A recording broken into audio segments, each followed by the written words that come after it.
Welcome to my wool applique tutorial. I still don't have a stand to do this, so I'm hand holding this. We're just going to have to wing it together. So I can't really show the pattern that I'm going to use for my gift exchange, but what I did is I went ahead and got on the good old internet and I looked up free applique patterns, and lo and behold, there is a website that has one. And I just searched for Christmas, and this is one of the first ones that popped up, and I thought this would be perfect to do a demonstration. So I'll put a link to this down below. So what you're going to need for doing your wool applique is you're going to need some good scissors that will cut through wool, so good sharp scissors. I use a good old pencil, and I have a eraser. I prefer Heat and Bond. That's my fusible of choice for wool applique. I happen to use Heat and Bond Light for this. I got out my wool stash and I grabbed some fabric. Now you can do wool on wool on wool, and that's actually how I'm going to do my gift exchange, but this time I thought it would be fun just to put it on some calico. I grabbed some out of my stash. I grabbed some floss that looked to be the right color. You can pick that later after you choose your wool. I happen to have a light box. You don't have to use a light box. A good window with some sunshine will work, and sometimes it works even without the sunshine. So the first thing you're going to do is you're going to maybe cut off, if you have a roll like I do, cut off a piece of Heat and Bond about the same size as your pattern, and we're going to start tracing. Because I'm filming this one-handed, I used some washi tape and taped this down. You'll want to leave a little bit of room around what you're going to trace, because we're going to cut, we're going to do a rough cut outside of this. So when you decide what your pattern is and you're going to trace it, look at your pattern and make sure you don't need to reverse it to trace it. This one, there's no need to reverse it, because what you put on here is going to be opposite of how you fuse it to your fabric. So I'm just going to use a pencil. I have an eraser. You can erase on this, and I'm just going to go ahead. It doesn't really matter if you make a mistake like I just did and did again. This is harder than it looks to trace one-handed. Normally I just hold it down with one hand. So go all the way around and trace your pieces. If you have more than one piece that's the same color, try to trace them close together so you can save on your wool. And I'm going to go ahead and finish tracing this, and then we're going to come back. This particular pattern somehow neglected to put the tree trunk on there, so I'm just going to go over here to the picture, and I'm going to use this to trace out my tree trunk. Now I'm going to go a little bit beyond because I need to overlap those, and I'm just going to cut out my tree trunk here. Okay, holding that in my hand just was not working, so I've set up the tripod, and again, apologies for the beautiful view of the tripod legs. So I have finished tracing out my pieces, and now before I do anything, I'm going to go back and pull out my wool scraps, pull them over here, and kind of look at what I want to use. And let's see, do I have everything in frame here? Yeah, so I have some really pretty reds here, and I'm just going to lay these on top of the pattern, make sure they're big enough. That beautiful red looks like it's big enough, so I'm going to grab that. And then I'm looking for a brown. Let's see, I have this piece. Is that brown? Yep, that's brown. So I've got a brown. I do try to keep my wool thicknesses relatively close. These are not exactly the same weight, but they're close. And now all I need is a star, and that gold looks beautiful. So those three look like they're going to play well together, and I know I've got more than enough of these too. So I'm going to go ahead and put my basket over here. I'm going to pull out my fabric and make sure that this is all going to look beautiful. Here's my fabric, and these colors look like they're going to play very nicely together. So I've pulled out my wool and my fabric, so I have that done. Now what I'm going to do is I'm going to take my fusible that I have drawn on, and I'm going to rough cut out my my shapes. So I'm leaving, oh, you know, 1/4 inch, 1/8 of an inch, something like that. You don't want to cut on the line. You want to cut outside of the line, because you're going to cut on the line after you have fused this to your wool or your fabric. It doesn't have to be pretty, just has to be functional.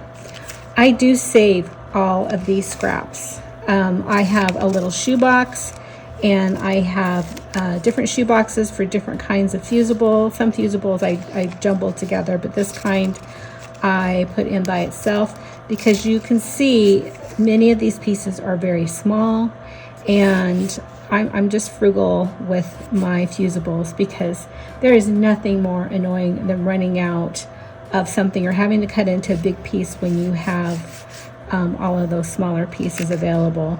I don't like a lot of waste.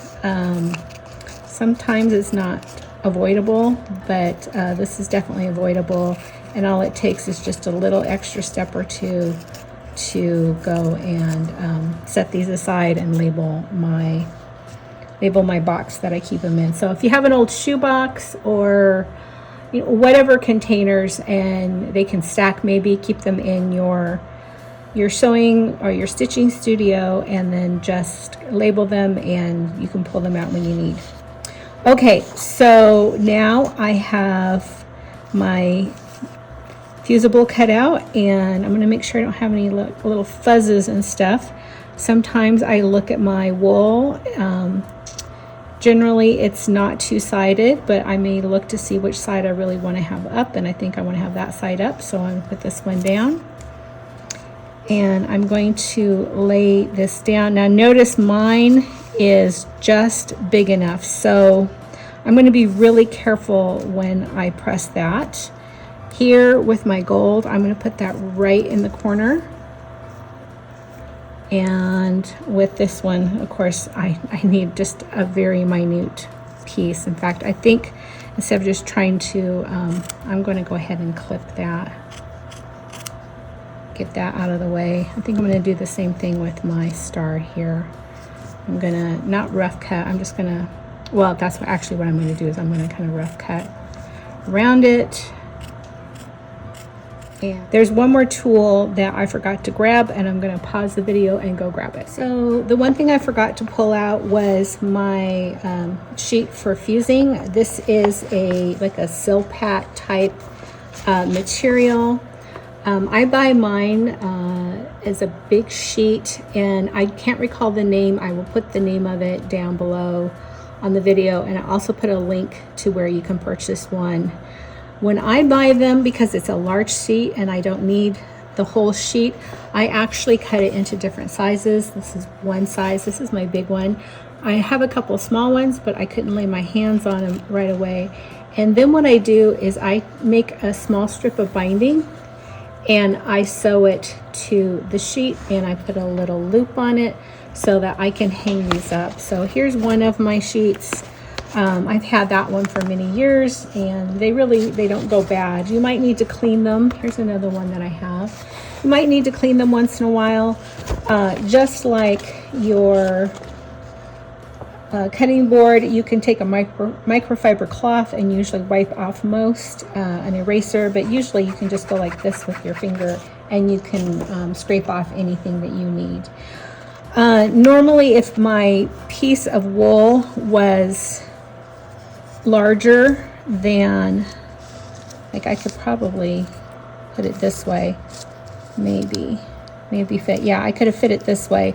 And don't worry too much about it if it's like that. But if your piece is just about the same size and you're concerned about getting your fusible on your ironing board, then you want to have one of these at all times. And it is really nice to have. So I'm going to turn my iron on and heat and bond. I don't remember if it uses steam or not. Let me look at the instructions. Always look at the instructions of your fusible. It's not all of them are the same, and sometimes I do use others. And it says that no steam is needed. So we're going to go ahead and just press. Okay, I had to turn the iron on and it's heating up. It's probably pretty close to hot.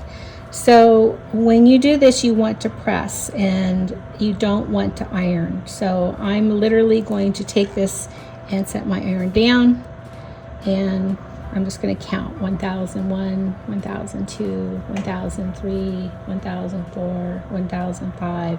However long your iron takes. Heat and bond, as I mentioned before, says it does not require steam.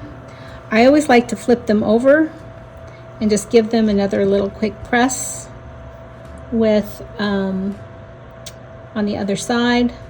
So you're coming at that adhesive from both sides.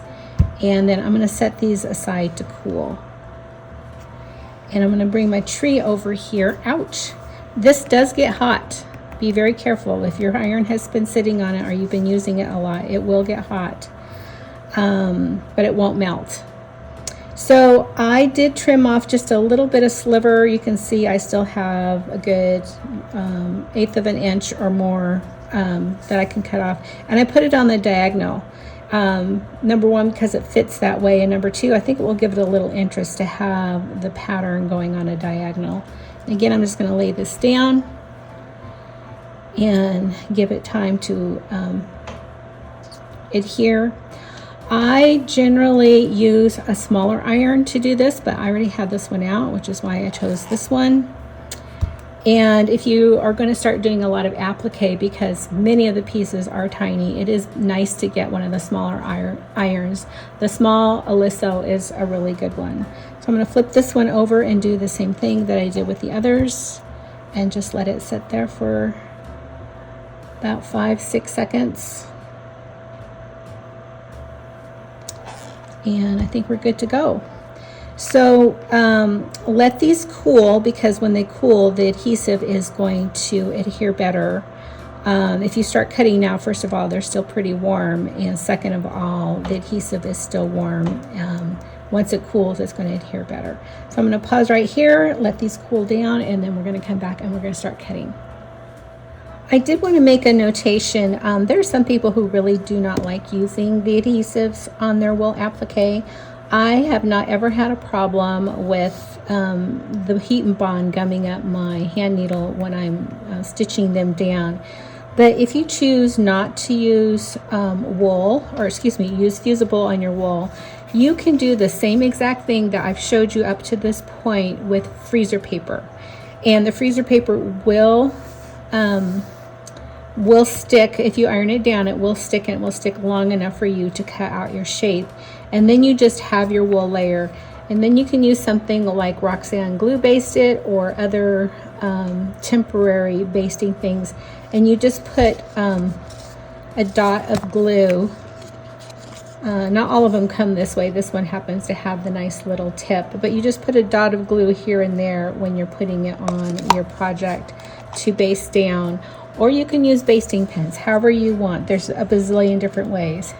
So we're going to go ahead and cut it out, and I'm going to show you my favorite scissors for cutting wool applique. They are slightly curved. These are K. Buckley.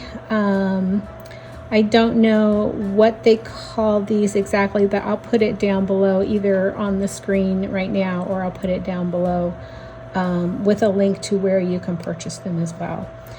So I'm going to cut out the small ones first. Depending on what I'm cutting out, I may cut with my curve that direction or this direction. These I'm just going to cut that direction. And now I'm going to cut on the line. When you're cutting, don't turn your scissors. Turn your piece. So I'm giving these kind of nice rounded edges, And there we go. You may want to have a little dish off to the side to set your pieces on, because I tell you, they will walk off when you're not looking. So here I'm going to do the star, and I'm going to do the same thing. I'm going to turn my star. I hope this is showing up because I can't see what I'm doing on the screen. And I'm just turning ever so slightly, using what I can feel in what's cutting. That's the nice thing about these. These are like a micro blade, and you can feel where it's gripping the fabric. So they're just wonderful to use. Kai scissors are also wonderful. I have several pairs of those. Before Karen K. Buckley came out with hers, I used Kai exclusively, and I still use them. But I have to say that this pair right here is my absolute favorite. Now, don't be concerned if you're not exactly on the line. Just turn it over, and if it looks good to you, it's good to go. These are meant to look somewhat primitive. Wool it's a very organic fiber, so you're going to get organic results. Organic meaning it's never going to be perfect. So there's my star and my trunk, and we're just going to start on the tree. And again, I'm going to use the curve this direction. The other direction, I usually use that when I'm cutting a lot of curves, circles and such. But you know, do whatever works for you. There's no right or wrong way. The only way is the way that works for you. So I'm going to go ahead and cut this out.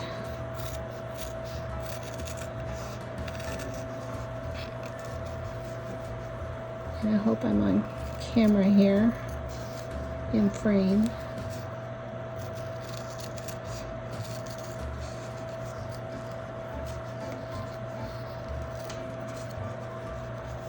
Sometimes you may have to take your scissors out and kind of rearrange them.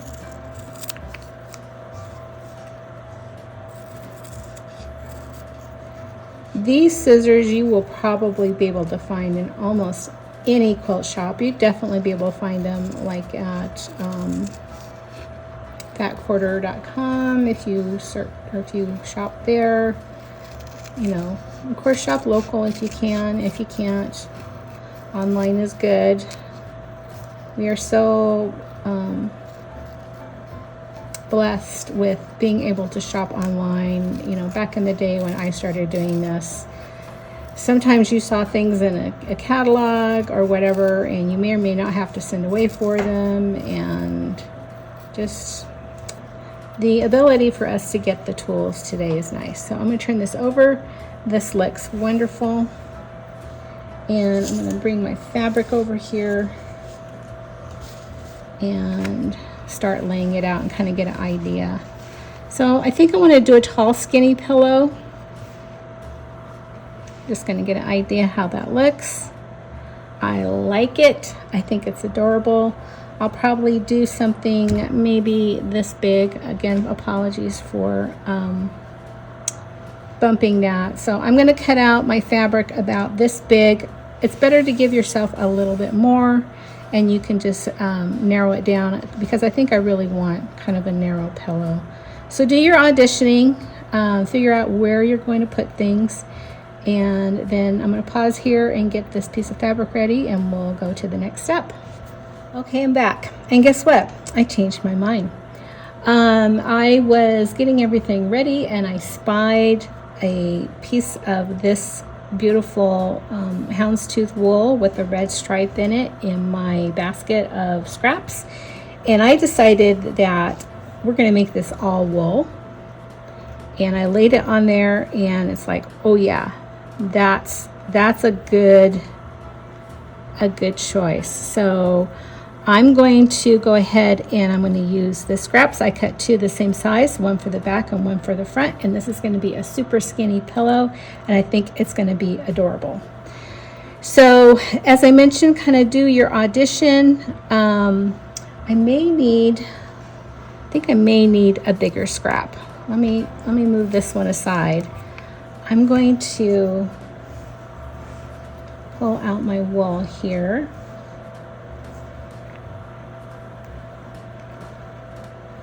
Nope, I'm going to go back to this one.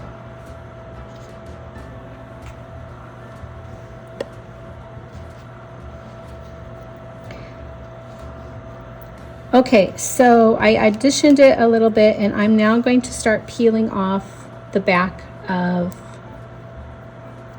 oops, slippery little booger. I'm going to peel off the back, make sure that the adhesive is on the right piece, and I'm going to put that down. Now I want to give myself enough room that I have a stitching room here. This is definitely going to be a very skinny pillow.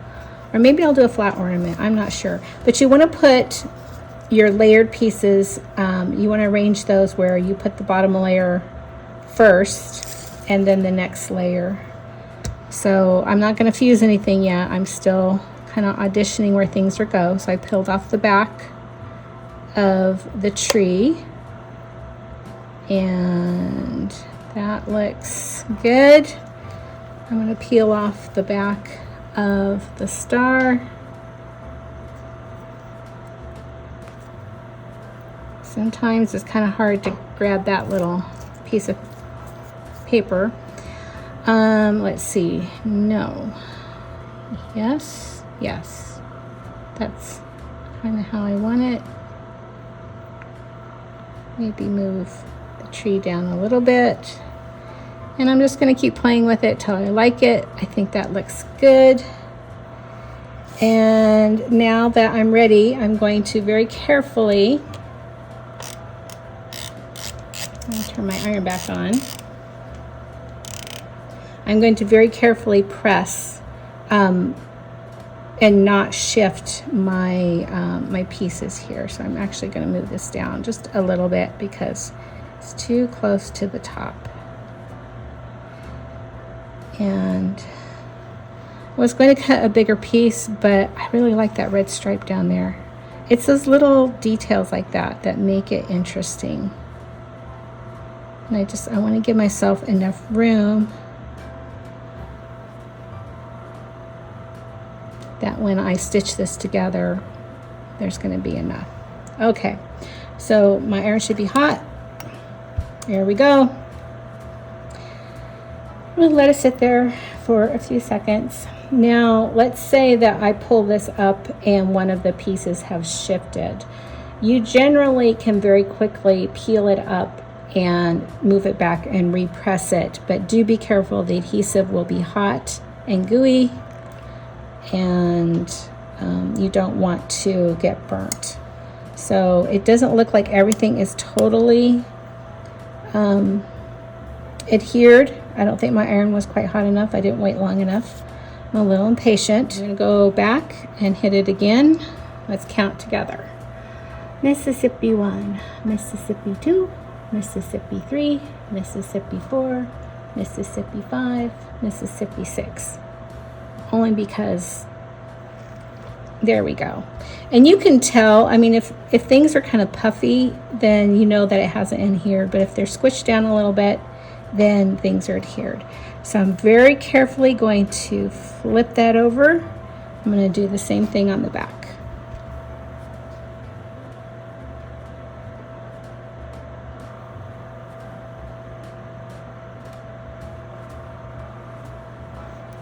Okay, I'm going to let that cool a little bit and then I'll be right back.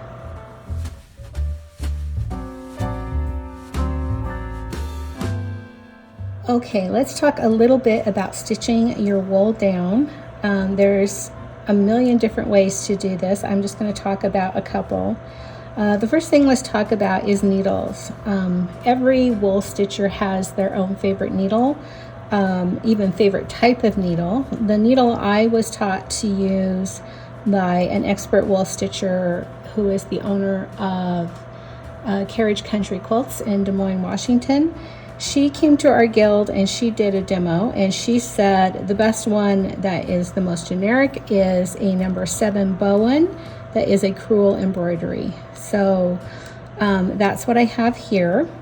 You can use DMC floss to stitch with. You can use Valdani. Depending on the size of your applique and what you're trying to achieve, you can use a size 12 or a size 8. You can even go all the way up to a size 5. Right now I have just one strand of DMC. You can use variegated or unvariegated. Again, it just depends on what you're trying to achieve. A lot of people like to do a blanket stitch. I'm not going to show a blanket stitch. There are a bazillion different videos on a blanket stitch. I like to do a whip stitch, and just like when I was showing my quilting and showing my, here, let me get up here, and showing my cross stitch, I don't do a knot. I just kind of take a couple extra stitches in the back, and I'm going to do, let's see, I want to get a little bit further in. I'm just going to do a whip stitch. And a whip stitch where you're just going to go in straight and come up again a little bit away at a diagonal and go. Now this one is not going to show and a whole lot, and that is my intention. If I wanted this to look a little bit more primitive, I would probably choose a black floss or thread, and I would use the same color of floss all the way on everything. I do it on the tree, I do it on the trunk, and I do it on the star, and that would give it kind of a primitive look. A dark brown will do the same thing. But I'm just going to go through and I'm going to stitch this down. If it was something that was a wall hanging and you didn't really want a lot of decorative stitching on it, or any decorative stitching on it, you wouldn't need to do anything else other than prepare it to hang on the wall. But this is going to make sure the adhesive stays there and it doesn't come unglued. So that is how I would stitch that down. From here, you could add on other things. You could put buttons, you could put beads, you could do embroidery on top of it other than stitching it down. And from here, I can make a pillow out of it, or I could actually even just stitch around the edge and make it just an ornament, whatever you like. So I hope that demo was helpful, and if you have questions, definitely leave them down below and I will try to answer all of them. So here is this little lovely wool stitched, all stitched down. I decided to go with this red thread all the way, and it's just whip stitched. I think it looks great. I'm going to finish this off and I'm going to pop it in the bag. So I believe I'm going to put a little hanger on it and either some buttons or teeny tiny jingle bells, and it will go in the bag in the giveaway. So thanks everyone for watching. Again, if you have any questions, please don't hesitate to drop a comment down below. Remember to look for the word of the day. Please don't put the word of the day in your comments. Please write it down separately. And at the end of Vlogmas, I will have a box to give away to one person who correctly identifies the word of the day from every video. Wishing you all happy holidays and happy stitching.